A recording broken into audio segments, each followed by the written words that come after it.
Kan len zelang arong bol na zam turen kan loni love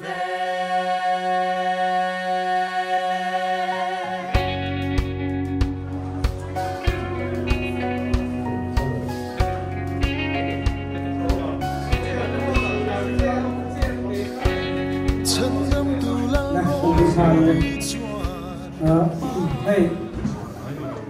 kan shit achu wa ya chu da po aran chap the to do cho in wa che te to ban pasha lo so an le ren chap the ta ma te bi ni na kha kan chairman ta secretary ta han so ya ma ro chu ahlan na an ti po kha kan ti chi alawa bi ni a hon na ti po a ti chi to ro chan chu bi ni hon na te hlan te kan ne ga to bangin lai ru te bi kha chu alom na ani an room thar lom na an ya chu bang chu kan ne te ko kan bu ba sa tem bo ro bu ba ko ka man kan tum chan na wa ama chu solo to la request ta ya thei lo le thut box ya ti da ha chu ong ba bo lo wa ba ding a hi solo thei kan ka she na wa thei chuan ina an solo ai soi ta kan she ta lin nei ke ke room thar hu ding ma chela trangin kan lo để chạm cái bèn to thì khi này luôn mà cái này to chẳng là mà kia là luôn có cái nòng luôn này thì cái là mà chẳng là cái mà ở chỗ mà hôn tê được thu sớm lâu được nghe rồi được tên được chia đó cho bằng cho được phần nào cái này đi lại hôn thì làm việc thế là không mẹ cái đuôi cho cái được thu sớm mà ai cho là giao thì lâu cái việc cái mình mai là cái tổ chức lâu cái việc cái tết thì rất là sẵn sàng cái lỗ bangin ở bên sau nó mà chơi lai môn lùn lái tập mấy thì mấy đã lòi lùn về đường hàng tuần buổi sau đầu tù lai môn cho tất mấy cái sản品hàng món lẽ thì khác cái sấy đồ này thì cho đây cái program tù hi cái sấy ta ang cái giải hi cái thì sẽ là thì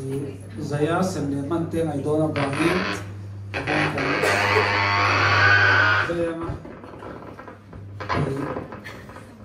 cái nào branch committee để chia tên nào bằng tụi mày hi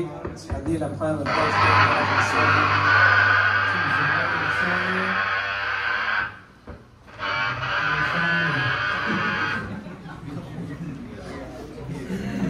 cái gì sao sao đi đâu rồi ale mà nay phone đều lấy còn bay một cái radio mà đều chỉ speaker mang chỉ ha rằng qua cái một cái mà sẽ đi đầu từ là mai đấy chứ bây giờ cho cái secretary cái số mà thì thu buồn cái ngày tháng thì cái chụp Peru thì anh tiêm bạn tụ nghe tiếng chỉ về cái khai là xoay mà chứ bây giờ Puma giờ là anh đi hết room chúng ta anh cái supervisor kia giờ này room sắp đặt cái phun tên thì đang anh ta tổ vào chúng ta sẽ ta hai cái dây sẽ biết là branch committee này sẽ là một trong khan tụi nghe rồi host tụi cá sáng sáng đi nghe mang đi nghe sáng sáng đi nghe tụi khác rồi tụi cô về sẽ là sáng ngày hay muốn thì tụi đó em không tỏ lo tụi rồi hôm nay tập cần mang lâu mà tụi rồi đến màn máu lúc tụi khác ngay đầu tụi tụi cô ngay làm sáng ngày lên sáng sáng đầu sau đó hành thì đàn vóc em số cái sự là vợ amai rồi zo cái mình cắt sector hianin kan branch leader puchwa đó mà hi kan han so manga chuanin kan zawaya kan e thei turin hei hi phis tem te te kan katanga kan chang cheu tu ra bo ngai la chho me he atama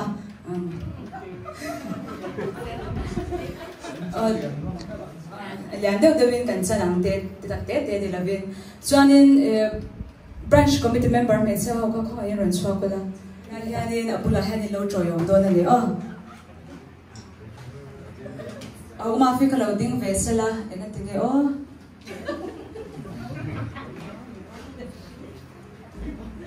tu na puchana ma kan so ma age an sapur te ma ai kan sai do an sapur va ki va ran box se ala Representer KTP te kum som group paru tin lom na le KTP room thar kan le lom na atan ke kan jenge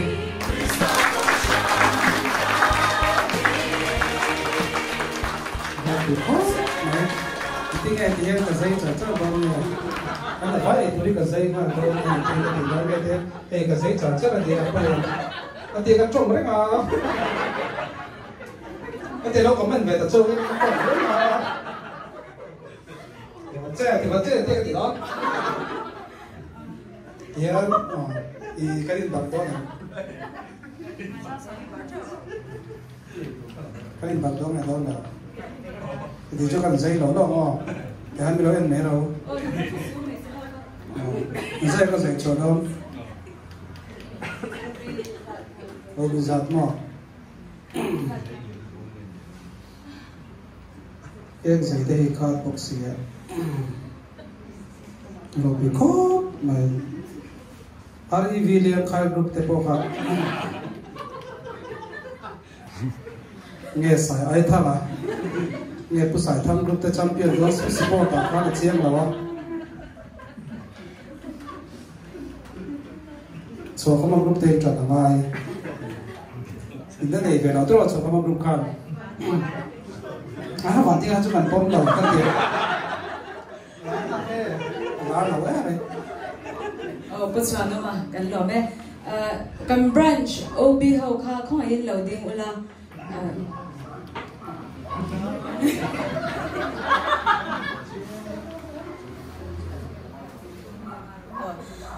cần survive ai ở in anh in Barton vect ta chu achak om lu to ka amaro chu kan hun ten adai lo tu ra ngai la chu ban jan in kan branch OB te show hi kan branch committee member me chau hen an Barton ani amaro chu kabula hian he kan nula nei chun hi omani chu kan do deu le kana a best friend tun na ya a best friend lar ta pusan no thara kha omem o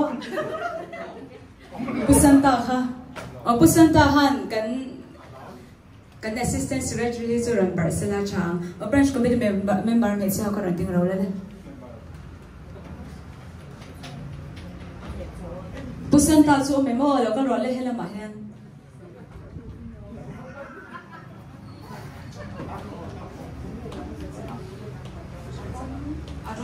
Arolin in Bardonia tikhanin laula in tu ber zone avading rawle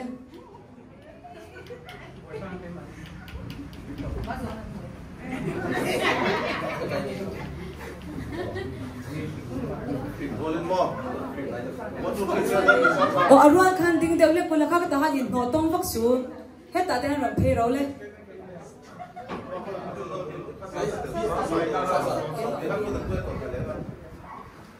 the kanin 1 2 3 kamin lau kang sa nga chuan kan barang o ala 1 2 3 kan long mo ka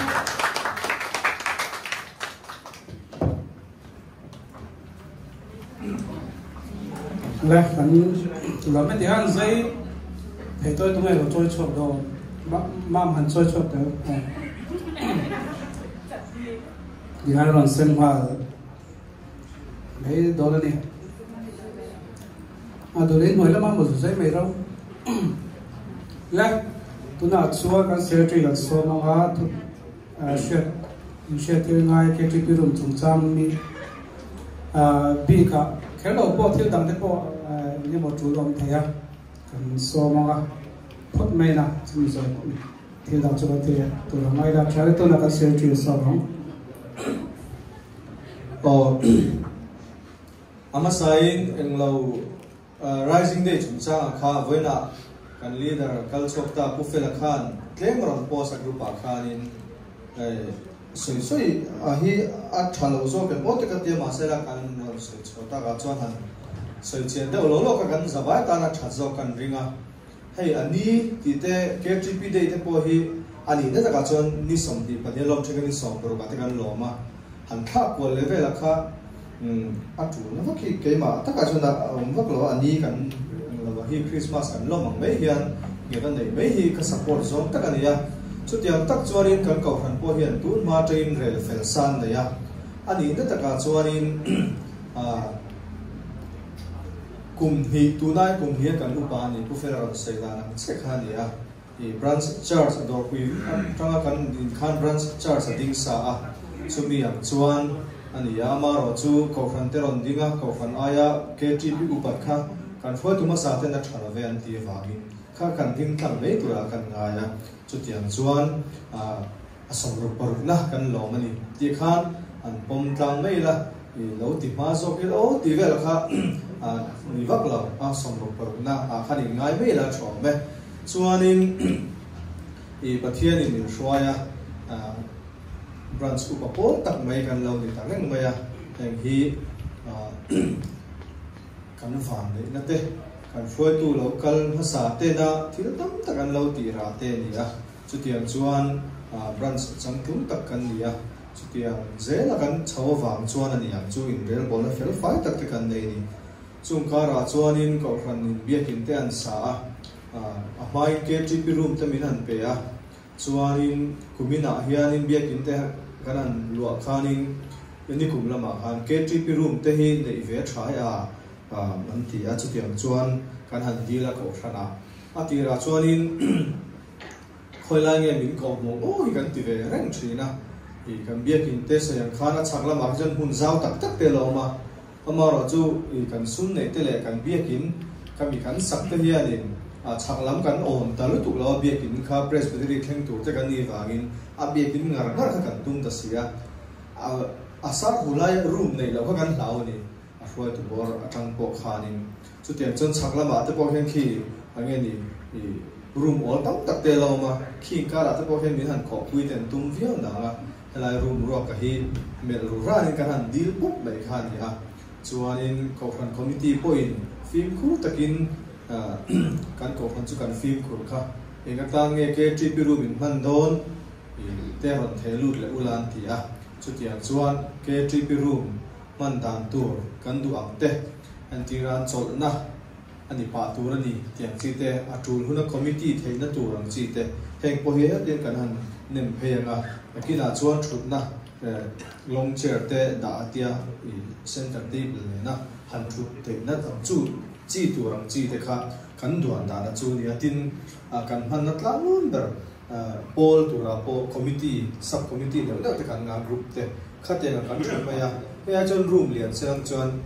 cubicle yang velin ni center table patian kwal tir te kan sa kan aleng chi box si lawa ama ro chu kan the yang in an chei bol chho zel tura kan ngai khalam kha chu akuma zona te na soi zau zual tura kan ngaya chuanin atira chon TV da te kan dila committee khani inga tange TV tiang kan te kalam chaka den chau ka te kan te tange chau khan tiang sam sam ka an film kur ve ni amar se ko committee pan nuwa kan thalai te hi kan lo ring lu tu lo emoni le TV te po handa sela computer an du tu en thayang tho ni to sia tiang che khen khanin min ven puina pela ma kan ta na thatu te po hian ngai tho ve tho ti ka khela nakin a chuanin thil chang ka nai na ka tel aken tel smart board te po kan da me te te ni lawa khateng chi tu na projector te poi outreach te chan deu to ma sela institution a chuan KTP level a chu khan kan la ma phone donin ka hria chungam chi chu hemi room chung hi thathei ang ber te a tangkai the ang ber kan man te endinan tong trai khom puiking lam ten lo bang ha om na me tur om lo chan ta te pa na ha ai ha khom me the ya san de ya mo khan kan du thu sa ma pe chuan hei tangwa chu se hei no pang Sunday school secretary ya bang ha china tho lo ma da pe ro hin AC te lo on lock se la kan member du luina lum lu tu lo atian lo thu the na tu ta kha khan an te chuan in thla run na tu rom lo ni member tu po aso kan member senior ne lu tlak le KTP room ka lu ve lo tem ti da tu khan ni lawa e kata ni ya KTP room ne KTP member kan jong kata ni ti ang ril lu kan put lo chona bo thlagin kan ringa senior te om na tu ran ni lawa KTP member thar jok te ho om na tur po ni bokani ti zong la ya khan ni sela achang chon kan leng vek lo me the in ken thiam do po ngai me the kham ka chu thu san ta sela tin nge ni apa ka chuan in thaw thei hrang hrang te kan an soya room ani angin plants te po asir kil khora te chuan kil lai ate nong ve sila ti song song te rin atapa zain na soi vek arim lo mai the ni sina ka soi khan air AC te hi upasai sunga soi du lo vio na ga han hing paran lamina upasai sung te ni han pe ya chutiang chuan sana te kan nei to a na glory na ron tum no me ya chutiang in dustbin karan tumang ti thei doormat te chuanin thutheng hi apa ngain takina chuan kan soi khan thutheng set ni emo set thum emo rem dewa da ke tunin set khat kan ti ami panga thutna leng hi set khat ania chuang chi chu akesen te mo ngai don ni ko kan committee film kur kan ti kha sofa kan di la safada sofa taka kha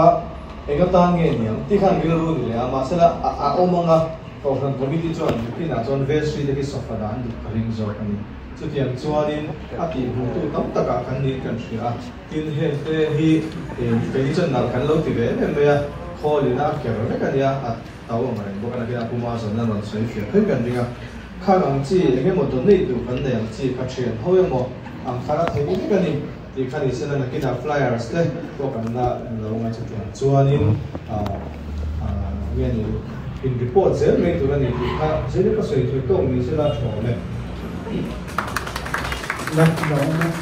itina chuan te ka chu na sei chu jam ni se ko la mai tai la itina chuan kuma zo la kan so le patanga chumin no ai ma chu shet tir to ta ha dom chuan len shet tir la tir pat kan sai do chu pa kan se chuna saya sub committee ta group te committee thai na vek kha ni ya amaro chu kan secretary kan shu angai ni lo so loin ruat tho te khawng fo theya so bang chuan secretary kan shu langa secretary ne chum zana chuan an om to tak me hem zani re man du chuan te kha lo tu ze langa te khan alo so ne la olen mang theya tiang chi kha e chu bang chuan kan secretary I kan shu langai ni tin group branch committee group ama te po du chuan group leader te po khan ron post theya chum zana ke triple room committee kan tu me tiang chi te kha in shu se lo ka chuan karin book to palang ti lo chu kan se lo kan chu le puma zola lo som le phot te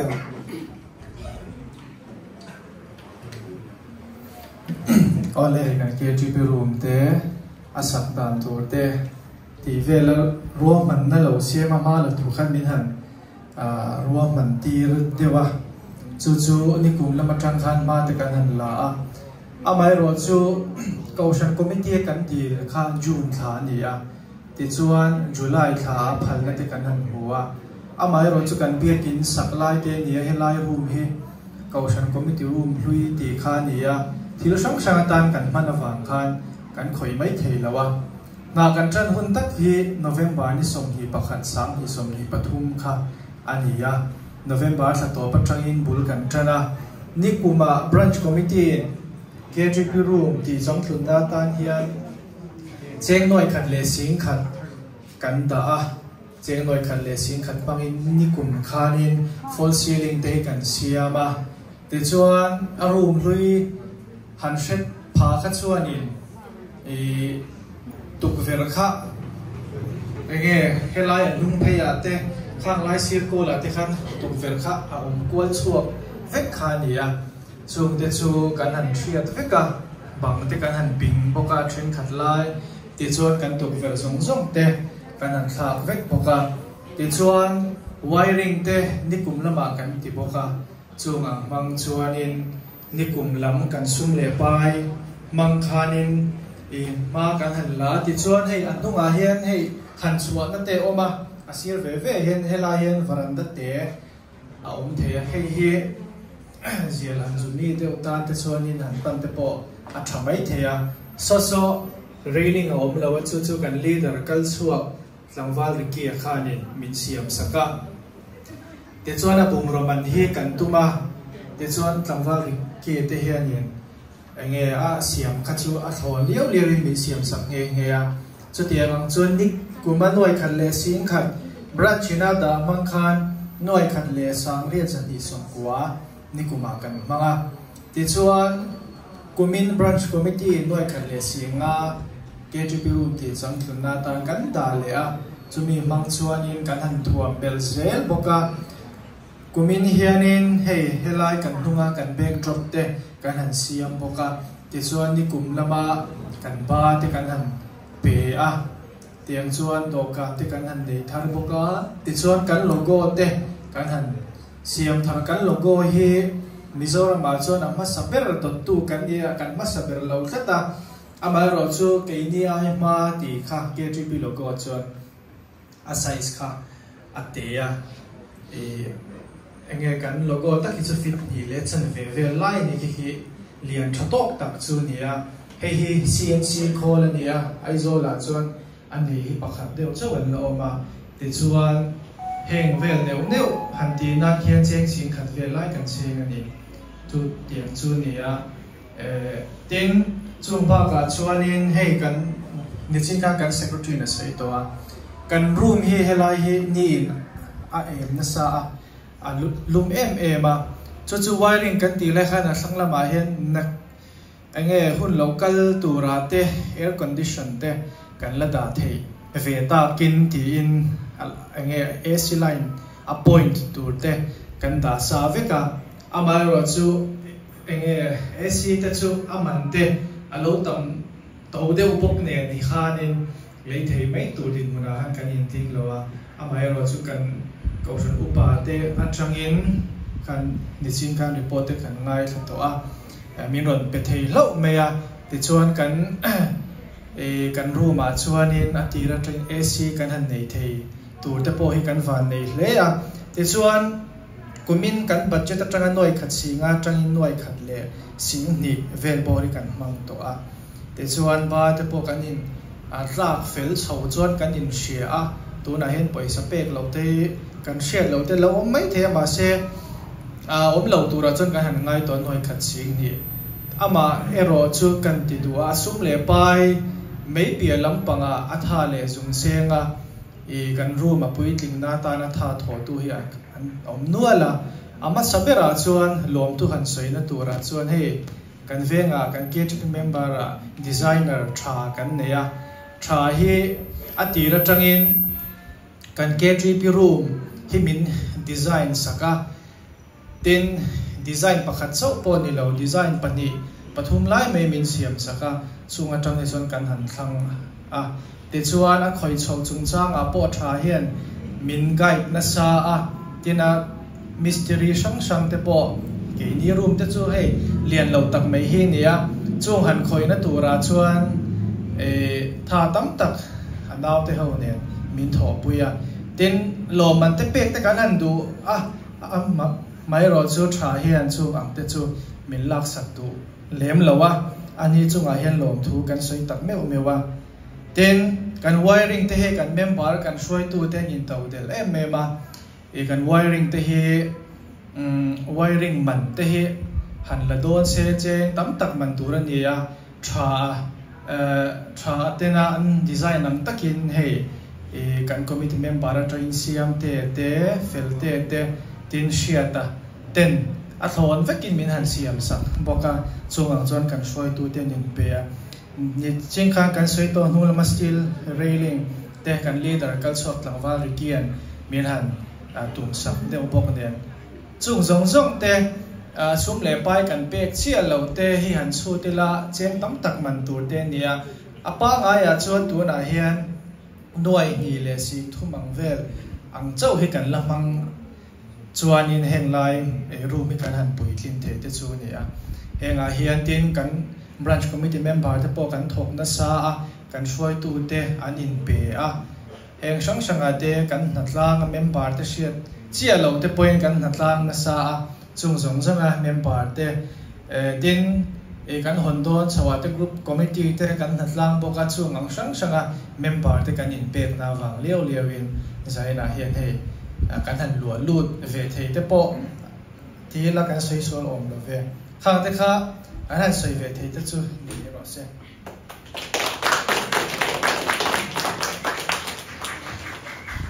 le alo khom me kan member te zinga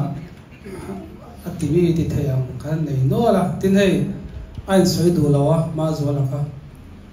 hay kan tuk ber hoa hi aman tàu em mai ngồi phải bon ngoma anh thấy man to cái mà anh mà xem này là win mình tin sao cái này mà bao cái sai đủ rồi chọn glass chúng ta mà bao tiếng bốc in trong sang môi à this mà glass mình cả anh cả ZS đi cả mình kan thấy cái đó JS JS mà chui thon anh chụp bỏ sang môi chung à kan lòng thường anh sẽ bốc cái này anh đi hậu ra paisa tam tak sen tur ka sen mang lawin tiu tam tak kan ti thei pha na tra te pe ka chu mun ta cho le sen cheng sin ni a chu thom le na rin ma tin wai rin wan po kha cheng sin a chu na thom na rin lawa chung zong long chu kan number te an khoya min ti sa ka ka an min an ran lam to po ka an chu a khan lom tho kan se ni ti cho nei an neu ti mai la te po aran tho ve neu na mis parte po mania parda trona huk ang hi bilo lo le lok te he kan zana kan bo du atia ram le a tum mai ang te cheng zali man lai ni le nga la achwa gan lo tho kan sai ni chon he sang sangin dustbin kan tum bo ka te ma se ka le man lo tia chon ma min doormat po ran tum dona tin mi me hian plan saran tum don bo ka chuan anh đi hiện nghe bằng tùng bén cho anh đi cho anh còn xe tới anh em một xe tụt tới cái tụt rồi thì về thì tụt lại là chọn cả hi he rồi là lo không biết mà là cả hi cái cái tít về mỗi cái anh thì sau đó hết việc rồi về là so anh mà về làm đã thấy nó tụt thì fit sang sau về thì sáng sáng cái này bé cái tiếng hắn lúa bé khăn đào thấy nó tụt tay tiếng hết tụt ta cho helmet tập bò đèo rồi trên ta chọn cần sắm hòn tụt tập bò đèo cái tiếng khăn đào thấy nó tụt tập bò khác là đại là tập bò cần tia tin do mình ta bây giờ trong cái đôi mình sửa thì hòn tụt hòn ta sửa na làm chi tập bò khác thì cái tiếng khác cái là sợi bò khác tin chung bao giờ sợi mấy cái này mỗi rồi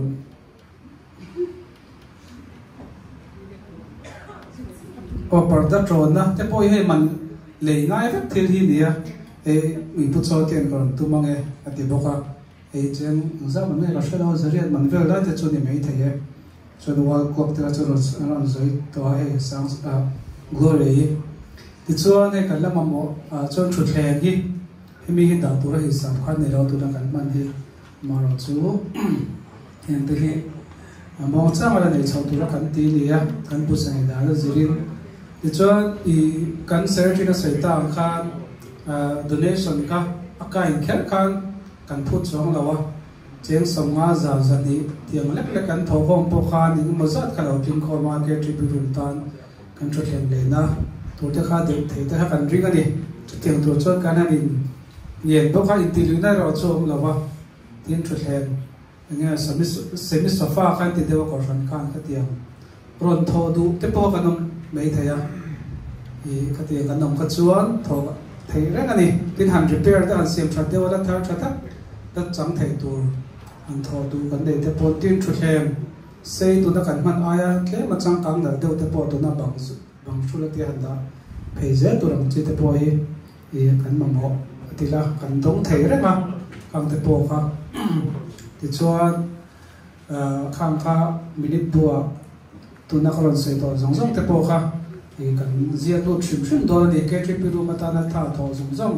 sum me pai am chi te po kha zia do vek kan tu ni ti kha e kan sei lam le tu ka sei ba ba po kha de mo mo no de chu kan la ni ka ringa electric kettle te po kha kan sei ri ni ni wa thing pi han in o kan committee pa thing pi han chon zop thai sen hang ta anin thei la tu ram chi ka eta chau kai mo zut ka khe ta bu boi thang chen om ve a tiang chen a khan a chang kai ve the tin a man na chung chang a khan e group zai po lang chi dai ben ni lo khang chi te po wa ru mol chona the re nga branch ina kan ro tang chi solo te duet group singing ang chi te guitar le keyboard te na han zir mai te po hu no chuan lai man thei reng ani tin han thu tha chol nan te trong trai khom ba chol khom kara wai hai nei nan te po khana man thei ve ka amaro chu ame changa tin hei thei ha hi rak chok maya ya chen chen mi ngam sia ka la trong hian ma fi ti po kha chiang te lang thei hai ra hian an hau nu la so ya ti te ma ka chu in hau in lo sak lo ila an lo hau lo chuan in lo sak lo ma ro chu a se nai ka chuan lo tu ra di le an du to don na ya ma kan shoi tu dang te chang ding mo soi du rio nei kan mo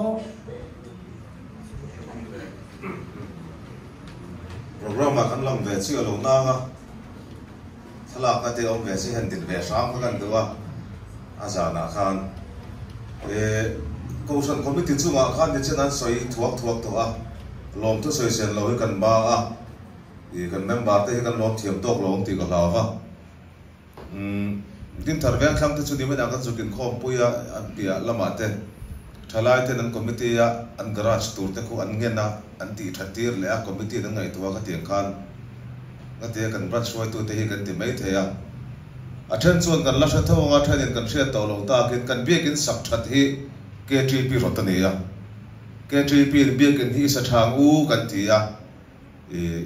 no le pa te pulathil kan dil ang mai hian Cohesion Committee kan dila branch KTP hian te chuan Cohesion Committee in chu tiang chuan tha ti in bial committee ya te a thlen chowa bial in khom puya khan biakin sak that hi ke ni Cohesion ina sa Thailand ne mai lom tia sak that ngo thei khan ni lova presbytery thengin chu tiang chuan kan bial in min dil sakta ni a KTP tanga chuak khan ni lo mom khop maya chulai tang chuan biakin thar kan nei theya te chuan chanchin burum so kan soitel lawa a san pa hon na om ve si lawa chu soitel ka du ma kan ne ka ron din chan ber pakat chu so lai step noi be pazun in bula son chanchin bu kan chut na hi a boi kha ke me maya khilai kan room te khan dia mo rim te khan nam duang renga chu wang chuan Cohesion Committee ya kan building committee lama te tongka in chanchin bu chut na tur hi a loi lu nuam deu a birulu tuklo kan mamo vesin mole min pe ve the ngem le khoi lai mun rem cha ga mo hi kan ti a tiang chuan Cohesion office thui so lo rem chang lo mai so lai so an din phal takin KTP ina kan room pakhat thau ne ke phe chan ka mang thiam to em a anuam ka ti so lai room so midang pon ni ve theu kan ria a tiang chuan so mi te so min pe ni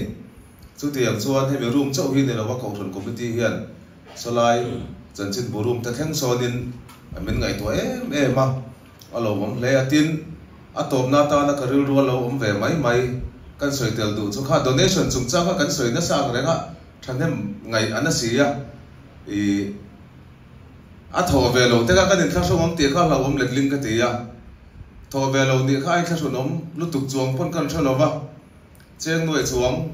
fe kan se to kha tho chan za din khom a tanga kan sum mu te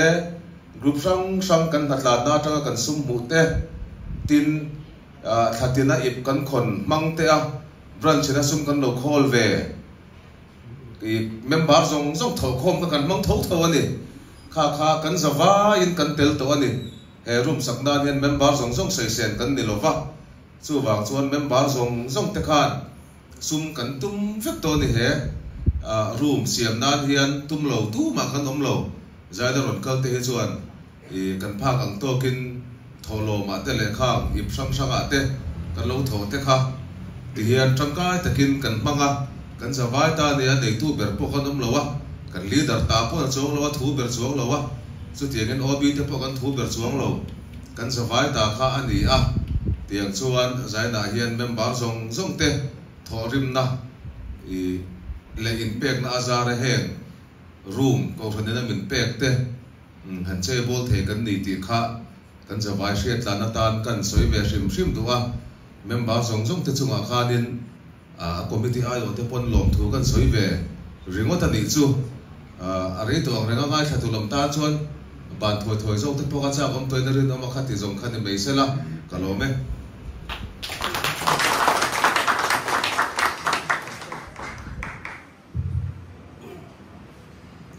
sa siam tu chuan mangai ta mangai hi van lo me atia ti pe kan ma mo in between tu te nei hi van lo me kan ti ni so kan lo zia kha alom na ni bo kan lo zia lan tina kan zai kan vain i she chen ai lim cho te kan sa kut ben ro le ke pe ro te kan ti na pa kha chu kan ti lo nga chu ni no kan ti bio chon pakhat kan sare mai the sa lo mai thei to bok kan ding khar lo nga ti kan thu na o nge ki tok ve lam zual i she chen ai lim chon o le kut ben ve lo ka chu mel thabak lo in la no hi ni thina tiang ve ti ve lo ni chu tiang ai ni lo chu zai vak to la ni le kan lim zia kan lo zia dan ti na no 1, 2, 3.一是见那一林转古北罗，一是见那一林转古北罗，一是见那一林转一路你那兰迪拉，一是见那一林转古北罗。那给他们点。 一是见那一林转给罗，一是见那一林转给罗，哦，一是见那一林转一路你那兰迪拉，一是见那一林转给罗。懂太多了，点俺读懂没有啊？来。 na chuan punun pe kan so manga engem bo soi tu nei te pon ni classroom lo se dar boy chu kan bang man tur ngai la thing pui ten mi lang bok boka ki chuan a du tan thla te kan dan zui don de chuan punun pe kan thong trai nin in thangan pakna punun pe lo so wang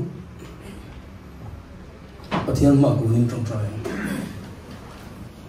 lalpa an pathian du tamin mangai tu zanina imi mu da shia teng hei thotan zan K3P in Khomba na kan branch K3P Rising Day voice paruk na lom na hun toy tele K3P room thar lo na hun te kan mangme kan ya lalpa heng kan hun man te hi nangin bin shoya minom pui ani ti kan siam sain lo tu kan sin sia do pui veng thar branch K3P te irong kan bol na kan ma min shuai saka kan hungi dol thina ni ti kan sia a heng te imi shuai na zong zong awangin ma sain nom thu kan thin bok se ni lalpa kan pathian zanina hian hei kan hun man me ka nangin min riat puya K3P ten room thar kan neya heng room thar kan nei na tan hian ang kongsang committee ten in phal takin kan du na le kan ruwa man na te min ngai thak saka tiang chuan room thar kan an siam na konga te po lalpa kan member min pe tak tak te fel tak tak te nangi min pe zela keima ni kut koi leu lewin tiang hian room thar kan an nei theatin kan kongsang suai tu te tang point kan man ramo mo tur te po athoning kan an dong zel boka heng te awang hen ine na lom thu kan an soi boka ni lalpa K3P room kan man so zel na tura hian irong kan bol na ta na min ti chak tu le irong bol na man ro tang kai takani zel thina turin heng te hi lalpa nangin min en kol puila tin member te na kan en kol na konga po lalpa than hem ngai taka mani tha ngadim doi taka kan en kol zel thina turin nangin min tran pui bokang che zanin kan hun te kan lo du tok le dona nangin kan ti le tur zel ten tong taka min shoi minom pui turin hegi khongai min sannam tu Isu Krista mingin kan di le nah ti kha thing pui in thea na du dan thala the lo ni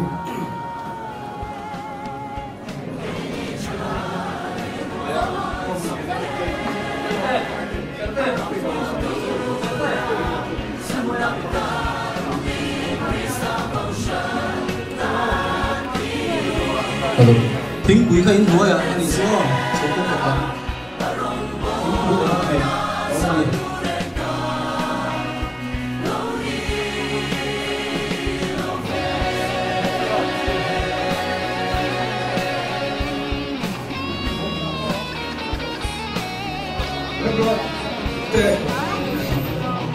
đặt cái lúc nó bị sau đi ăn ăn lại hian râu sum lệ ăn ngồi đã sống đẹp anh ra mấy chi đàn xóa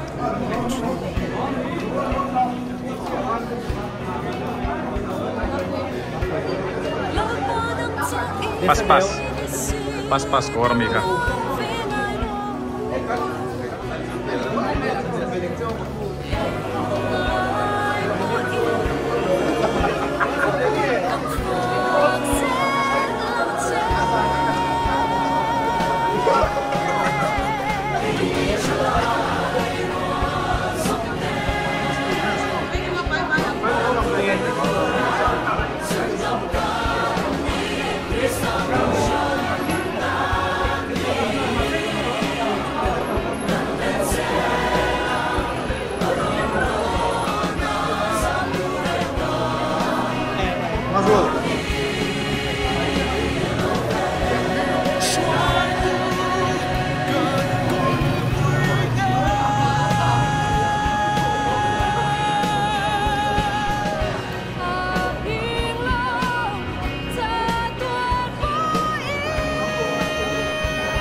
Okay, bye bye.